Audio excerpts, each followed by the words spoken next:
Sachin GIDC police મથકની હદમાંથી ગત 8 મેના રોજ મહિલાની હત્યા કરાયેલી લાશ મળી આવવાના પ્રકરણમાં ક્રાઇમ બ્રાન્ચે મહિલાની ઓળખ કર્યા બાદ તેની હત્યા કરી ભાગી છૂટેલા તેના પ્રેમીને ઝડપી પાડ્યો હતો। ક્રાઇમ બ્રાન્ચ પાસેથી મળતી માહિતી મુજબ ગત 8મી મેના રોજ સચિન જીઆઈડીસી પોલીસ મથકની હદમાંથી એક મહિલાની ક્રૂર રીતે હત્યા કરી ફેંકી દેવાયેલી લાશ મળી આવી હતી, જે અંગે સચિન જીઆઈડીસી પોલીસ મથકમાં ગુનો નોંધાયો હતો। તો બીજી તરફ ક્રાઇમ બ્રાન્ચની ટીમ પણ આ ગુનાનો ભેદ ઉકેલવા તપાસમાં જોડાઈ હતી અને સીસીટીવી ફૂટેજ તેમજ ખાનગી બાતમીદારો થકી ક્રાઇમ બ્રાન્ચે અજાણી મહિલા મૂળ બિહારની અને હાલ સચિન જીઆઈડીસી અંબિકાનગરમાં રહેતી મુન્ની દેવી મુન્નાસિંહ ગણેશસિંહ ચૌહાણ હોવાનું સામે આવ્યું હતું।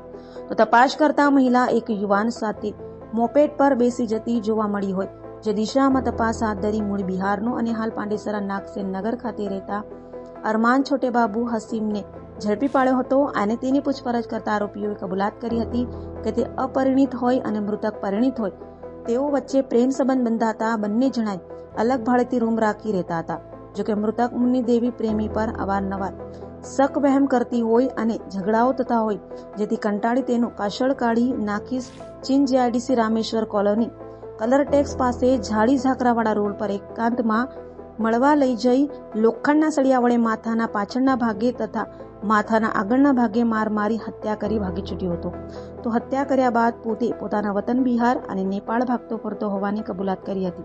હાલ તો ક્રાઇમ બ્રાન્ચે હત્યારાનો કબજો સચિન જીઆઈડીસી પોલીસને સોંપવાની તજવીજ હાથ ધરી છે।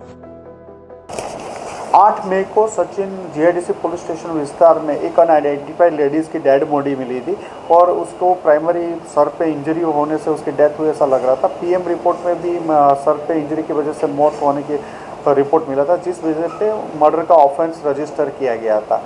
अनडिटेक मर्डर का ऑफेंस था। क्राइम ब्रांच की अलग अलग टीम इस वारदात पे काम कर रही थी। तो क्राइम ब्रांच के पुलिस इंस्पेक्टर RI जाडेजा को एक इन्फॉर्मेशन मिली थी कि ये जो मरनार लेडी है उसका नाम मुन्नी देवी है और इस मुन्ना सिंह गणेश सिंह चौहान और ये सचिन जीआईडीसी विस्तार में रहती है और ओरिजिनली ये बिहार औरंगाबाद डिस्ट्रिक्ट के रहने वाली है।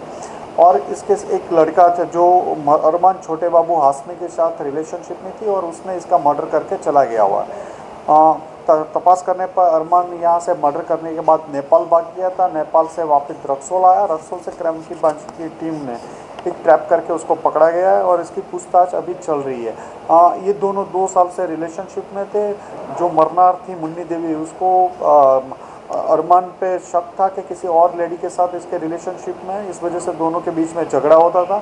8 तारीख के रात को खाना खाने के बाद दोनों बार बाइक पे गए और इसने मार के उसको फेंक दिया था, सर पे पाइप मार दिया था।